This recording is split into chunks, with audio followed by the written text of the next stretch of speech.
The authors acknowledge that this podcast was recorded on the traditional, unceded lands of the Lekwungen peoples. Hello, and welcome back to another episode of Stories from Space. I'm your host, Matt Williams, and today we'll be taking a look at the history of astronomy by examining the contributions made by Islamic, Persian, and Indian astronomers, mathematicians, scholars, and philosophers during the Middle Ages. And when it comes to the teaching of the history of astronomy and science in the West, this is an often underappreciated area. In addition to maintaining classical knowledge during the Middle Ages, in which much of this knowledge had been lost to European scholars, astronomers throughout the Arab world and Central and South Asia, they also advanced upon those traditions, and their scholarship would go on to have a profound influence in Renaissance Europe, not the least of which was on a certain Polish astronomer known as Nicholas Copernicus. In fact, one could very easily make the case that Hindu, Arab, and Persian astronomers laid the groundwork for the Copernican revolution, because, as mentioned in a previous episode that looked at the life and times of Copernicus, he did not so much discover the heliocentric model as much as he synthesized the existing knowledge and other earlier heliocentric model concepts into the first comprehensive system. But there were several steps to that revelation, several breakthroughs, and in particular challenges to the Ptolemaic model of the universe, and Aristotelian as well, otherwise known as the geocentric model, that needed to be made first. And much like with European astronomers, it came down to challenging certain fundamental dogmas and accepted ideas that did not match up with observations. And of course, it wasn't just classical knowledge that scholars in Asia were responsible for maintaining and advancing, but also their own domestic traditions, which can also be traced back to Mesopotamia and Central Asian traditions that went on to influence the Greeks and Romans and Europeans. As we addressed in a previous episode, the Ptolemaic model was the most widely used and respected astronomical system during the Middle Ages in Europe. The same was true in the Islamic world and Central Asia. Whereas in Europe, it benefited from canonical authority, which viewed Ptolemy's and Aristotle's contributions to astronomy as compatible with Christian teachings. It was similarly viewed with reverence and respect by Islamic, Indian, and Persian astronomers. This should come as no surprise, seeing as how Ptolemy's use of epicycles and equants did predict the motions of the planets with a fair degree of accuracy. And as such, it was used to prepare astrological and astronomical charts well into the 16th century. Still, there were flaws in the Ptolemaic model that drew criticism and revision attempts during the Middle Ages from scholars from the Iberian Peninsula to India. The Ptolemaic model drew criticism due to the complexities arising from it. In particular, not only did every planet require an epicycle revolving on a deterrent and offset by an equant, it also required a different set of these for each planet. And there were still discrepancies between the model's predictions and astronomers' observations by as much as 10%. In addition, astronomers during the Middle Ages throughout Asia and the Middle East drew inspiration from the Surya Siddhanta, an Indian astronomical treatise written between the 4th and the 5th century CE. The name in Sanskrit means sun treatise, and it described the rules for calculating the motion and sizes of the then-known planets relative to various constellations, and also contained orbital calculations of various bodies and even distance estimates. While the distance estimates were highly inaccurate, the treatise also contains estimates on the time it takes for the planets to return to the same spot in the night sky, otherwise known as their sidereal period. For Mars, the treatise assigns a value of 687 days, which is very close to the modern value of 686.98 days. It also estimated the angular size of Mars at 2 arc minutes, or 1/30th of a degree, from which a diameter of 6,070 kilometers, or 3,772 miles, is derived. This is very close to the modern calculated value of Mars's diameter, which is 6,788 kilometers, or 4,218 miles.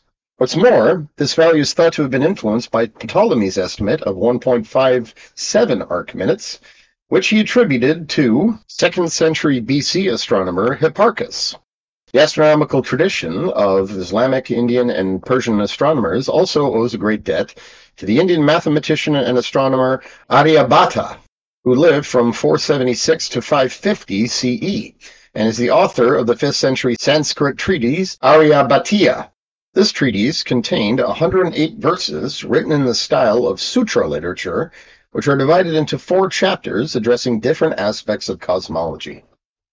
They include the Giti Kapada, which consists of 13 verses that address the large units of time, including Kalpa, or timelessness, Manvatara, of man or Manu, and Yuga, an epoch.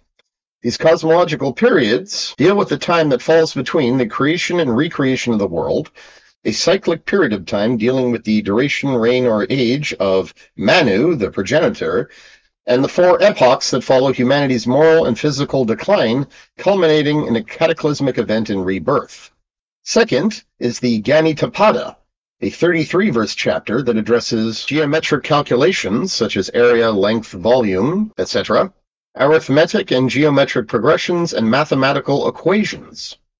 The Kalakriyapada, a 25-verse chapter, addresses the different units of time and a method for determining the positions of a planet for a given day, and calculations concerning different time organization methods, which include 5 to 6 day weeks, 7-day weeks, and lunar cycles.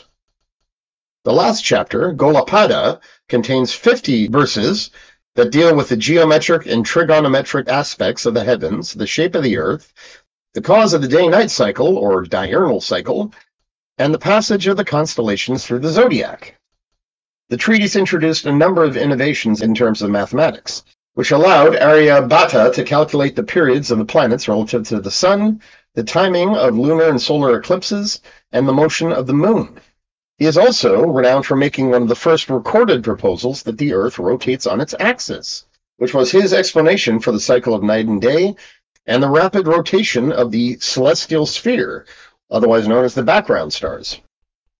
In this treatise, Aryabhata also offers an early description of the relativity of motion. As he wrote, "Just as a man in a boat moving forward sees the stationary objects on the shore as moving backwards, just so are the stationary stars seen by people on Earth as moving exactly towards the west." This description is reminiscent of Galileo's boat metaphor, which he used to explain how individuals are unaware that they are standing on a rotating body. The Aryabhatiya would have a profound influence on subsequent generations of astronomers from South Asia to North Africa and Europe. By the 10th century CE, many Islamic astronomers were reconsidering the Ptolemaic model of the universe. This included Iranian astronomer al-Siji, whose full name was Abu Sa'id Ahmed ibn Muhammad ibn Abd al-Jalil al-Siji, who lived from 945 to 1020 CE. Al-Siji is noted for accepting that the Earth rotated on its axis as an explanation for the motions of the heavens. According to his contemporary astronomer al-Biruni, who lived from 973 to 1048 CE, this allowed him to invent the astrolabe, which allowed shipwrights to navigate their vessels based on the position of the stars. This invention would find its way to Europe centuries later, which allowed European sailors to colonize the Americas and establish trade routes around the world. Meanwhile, al-Biruni, or Abu Rayyan Muhammad ibn Ahmad al-Biruni, produced volumes on astronomy, many of which addressed the Aryabhatiya and other works of Indian astronomers. In his treatise, Mishta Ilm al-Hay'a, or Key to Astronomy, he offered updates on the calculations of the circumference of the Earth, which he estimated to be 20,400 Arabic miles in circumference, which works out to 46,614 kilometers, or about 28,965 miles. This is very close to the modern value of 40,075 kilometers, or 24,901 miles. And in his greatest work, Codex Masuni, released in 1031, al-Biruni challenged Ptolemy's claims that the sun's apogee, or its highest point in the sky, was not fixed, but subject to change over time. However, he stopped short on open defiance of Ptolemy's geocentric model and a stationary Earth. despite the fact that a rotating Earth was more consistent with observations. As he wrote in a separate treatise, Tahik ma li il-hind, the rotation of the Earth does in no way impair the value of astronomy, as all appearances of an astronomic character can quite as well be explained according to this theory as to the other. There are, however, other reasons which make it impossible. The question is most difficult to solve. The most prominent of both modern and ancient astronomers have deeply studied the question of the moving of the Earth and tried to refute it. We, too, have composed a book on the subject, called Miftah Ilam al-Ha'e, in which we think we have surpassed our predecessors, if not in the words, at all events in the matter. The influence these astronomers and their treatises would have led to the creation of the Maraga Observatory and School of Astronomy in northeastern Iran by the mid-13th century. Several centuries hence, Maraga was considered one of the most advanced scientific institutions in Eurasia, housing a large collection of astronomical instruments and texts, and serving as a center of education where multiple breakthroughs were made. Maraga was also used as a model for later observatories in the Islamic world. This included the Uleg Beg Observatory, founded in 1420 in Samarkand, located in modern-day Uzbekistan, the Taqi al-Din Observatory, founded in 1577 in Constantinople, or modern-day Istanbul, and the Jah Singh Observatory, built in 1737 in Jaipur, India.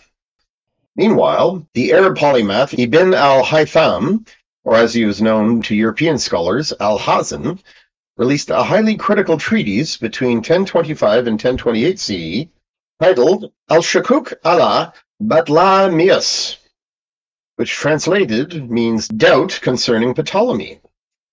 In an outright fashion, he claimed that Ptolemy's model was a mathematical impossibility and criticized his use of imaginary devices such as the equant, claiming that they failed to satisfy the requirement of uniform circular motion. As he wrote, Ptolemy assumed an arrangement that cannot exist, and the fact that this arrangement produces in his imagination the motions that belong to the planets does not free him from the error he committed in his assumed arrangement, for the existing motions of the planets cannot be the result of an arrangement that is impossible to exist. For a man to imagine a circle in the heavens and to imagine the planet moving in it does not bring about the planet's motion. However, rather than attempting to replace Ptolemy's model completely, he hoped to repair it by finding the true arrangement of the planets and their motions, which he wrote about extensively in his later works. By the 12th century, the Andalusian Arab astronomer Nur ad-Din al-Bitruji, whose Latinized name was Alpetragius, became the first astronomer to break with the Ptolemaic model entirely. Central to al-Bitruji's astronomical model was a theory on celestial motion that did not involve epicycles or eccentrics, and also reintroduced the Greek idea of the motion of homocentric spheres, where the cosmos consisted of concentric spheres, one nested within the other, and the motion of which combined to produce planetary and celestial motions. While al-Bitruji was unsuccessful in resolving the inconsistencies of the Ptolemaic model, his work remained influential throughout Europe and the Islamic world until the 16th century. By the 15th to 16th century in India, astronomer and mathematician Nilakantha Somayaji produced multiple volumes on the motions of the planets in the celestial sphere. One of his most notable works was a commentary on the Arabatiya, known as the Arabatiya Basya. It was here that Somayaji developed a computational system for a partially heliocentric model in which Mercury, Venus, Mars, Jupiter, and Saturn orbit the Sun, which in turn orbits the Earth. This model would influence and predict the system later proposed by Dutch astronomer Tycho Brahe in the late 16th century. In his later treatise, Tantra Samgraha, released in 1501 CE, Somayaji further revised this system by incorporating Earth's rotation and predicting the heliocentric orbits of the inner planets. While he came rather close, Somayaji never fully embraced or advocated for heliocentrism. Nevertheless, his model would become the accepted model of students at the Kerala School of Astronomy and Mathematics in southern India, a place that played a central role in the development of calculus and predated Isaac Newton's contributions by centuries. The impact and influence of these innovations and revisions would go on to have a profound impact on European astronomers. By the 16th century, the work of Arab, Andalusian, Persian, and Indian astronomers and mathematicians would find their way into European universities and institutions of learning, and would play an integral role in the development of the heliocentric model of the universe. As we covered in the previous episode, the Copernican revolution, it was copies of these translated works, as well as the works of pre-Socratic and Hellenic astronomers, that would influence Copernicus as he studied at the University of Krakow, the University of Bologna, and Padua, that would lead to Copernicus's synthesis, in which he became the first astronomer to introduce a full and complete heliocentric model of the universe, which he described in his seminal work, De Revolutionibus Orbium Celestium, or On the Revolutions of the Heavenly Spheres, in 1543. But of course, the influence of Arab, Indian, and Persian astronomers doesn't end there. In addition to preserving classical knowledge that had been lost to European scholars with the collapse of Rome and the subsequent, quote, Dark Ages, as well as introducing revisions, updates, and challenges to this knowledge, a number of inventions and concepts that made their way from the Middle East to Europe would help spur on the Renaissance and scientific revolution that was taking place by the 15th and 16th centuries. These included, as mentioned, the astrolabe, but also blast furnaces and modern steel, the compass, the windmill, the wheelbarrow, gunpowder, the classification of chemical substances, and alchemy, algebra and many mathematical theorems, and of course, Hindu-Arabic numerals, all of which came from the Middle East, North Africa, Central Asia, and in some cases, from China by way of the Middle East. The influence of Islamic astronomers can also be seen in modern astronomical naming conventions, where many stars still have the Latinized version of Arabic names. This includes, but is not limited to, Achernar, Aldebaran, Betelgeuse, Deneb, Fomalhaut, Jabba, Markab, Megrez, Merak, Saif, Rigel, Spica, Thuba, Vega, and many more. These names live on as part of the International Astronomical Union, or IAU, catalog. In fact, it would not be an exaggeration to say that European astronomers would not have made the impressive strides they had by the time of the Renaissance and scientific revolution, were it not for 1,000 years of contributions, challenges, and innovations made by Islamic and Hindu astronomers, leading up to and throughout the Middle Ages. Join me next time, where we will be taking a look at other non-European astronomical traditions, including the Mayan, Incan, Nechalnuth, and Hulkaminum peoples. We'll also be looking at the history of space stations, and a new segment on what it would take to terraform the inner planets of the solar system. And stay tuned for my upcoming interview with Kenneth Goodis Gordon, a physicist and planetary scientist at the University of Central Florida, as we discuss how scientists are developing a new metric for measuring planetary habitability that could be a game changer for future exoplanet studies, astrobiology, and the Habitable Worlds Observatory. In the meantime, thank you for listening. I'm Matt Williams, and this has been Stories from Space.